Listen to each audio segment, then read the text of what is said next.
December 14ರಂದು vote ಚೋರಿಯ ವಿರುದ್ಧ ಪ್ರತಿಭಟನೆ ಮಾಡುವುದಕ್ಕೆ ದೆಹಲಿಯಲ್ಲಿ ರಾಜ್ಯ ಕಾಂಗ್ರೆಸ್ಸಿಗರು ರೆಡಿಯಾಗಿದ್ದಾರೆ. ಡಿಸೆಂಬರ್ 14ರಂದು ವೋಟ್ ಚೋರಿಯ ವಿರುದ್ಧ ಬೃಹತ್ ಪ್ರತಿಭಟನೆ. ದೆಹಲಿಯಲ್ಲಿ ರಾಜ್ಯ ಕಾಂಗ್ರೆಸ್ಸಿಗರ ಶಕ್ತಿ ಪ್ರದರ್ಶನ. ಪ್ರತಿಭಟನೆಯಲ್ಲಿ ಸಿಎಂ ಡಿಸಿಎಂ ಸಚಿವರು ಭಾಗಿ. ಕಾರ್ಯಕರ್ತರ ಬಲ ಪ್ರದರ್ಶನಕ್ಕೆ ಡಿಕೆಶಿ ಸೂಚನೆ. 15,000 ಕಾರ್ಯಕರ್ತರ ಭಾಗಿಯಾಗಲು ಕರೆ ಕೊಟ್ಟಿದ್ದಾರೆ. ವಿಶೇಷ ರೈಲಿಗೆ ಕಾಂಗ್ರೆಸ್ ನಾಯಕರು ಮನವಿಯನ್ನ ಕೂಡ ಮಾಡಿದ್ದಾರೆ.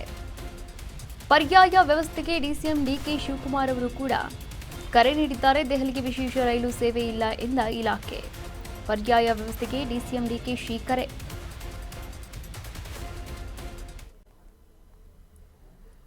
ದೆಹಲಿಯಲ್ಲಿ ರಾಜ್ಯ ಕಾಂಗ್ರೆಸ್ಸಿಗರ ಶಕ್ತಿ ಪ್ರದರ್ಶನಕ್ಕಾಗಿ ಇದೀಗ ರಾಜ್ಯ ಕಾಂಗ್ರೆಸ್ಸಿಗರು ರೆಡಿಯಾಗಿರುವಂಥದ್ದು. 15,000 ಕಾರ್ಯಕರ್ತರು ಈ ಕಾರ್ಯಕ್ರಮದಲ್ಲಿ ಭಾಗಿಯಾಗಲು ಕರೆಯನ್ನು ಕೊಟ್ಟಿದ್ದಾರೆ ಡಿಸಿಎಂ ಡಿಕೆ ಶಿವಕುಮಾರ್ ಅವರು.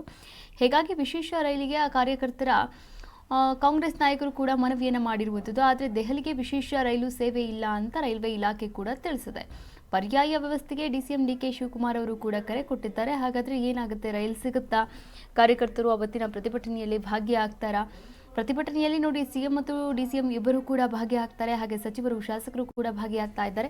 ಆದರೆ ಕಾರ್ಯಕರ್ತರ ಬಲ ಪ್ರದರ್ಶನಕ್ಕೆ ಡಿಕೆ ಶಿವಕುಮಾರ್ ಅವರು ಕೂಡ ಸೂಚನೆಯನ್ನ ನೀಡಿರುವಂಥದ್ದು. ಹೀಗಾಗಿ 15,000 ಕಾರ್ಯಕರ್ತರನ್ನ ಭಾಗಿಯಾಗಲು ಕರೆಯನ್ನ ಕೂಡ ಕೊಟ್ಟಿದ್ದಾರೆ ಡಿಸಿಎಂ ಡಿಕೆ ಶಿವಕುಮಾರ್ ಅವರು. ವಿಶೇಷ ರೈಲಿಗೆ ಕಾಂಗ್ರೆಸ್ ನಾಯಕರು ಮನವಿಯನ್ನ ಮಾಡಿಕೊಂಡಿದ್ರು ಕೂಡ ದೆಹಲಿಗೆ ವಿಶೇಷ ರೈಲು ಸೇವೆ ಲಭ್ಯ ಇಲ್ಲ ಅಂತ ರೈಲ್ವೆ ಇಲಾಖೆ ತಿಳಿಸಿದೆ. ಹೀಗಾಗಿ ಪರ್ಯಾಯ ವ್ಯವಸ್ಥೆಗೆ ಡಿಸಿಎಂ ಡಿಕೆ ಶಿವಕುಮಾರ್ ಅವರು ಕೂಡ ಕರೆ ಕೊಟ್ಟಿದ್ದಾರೆ.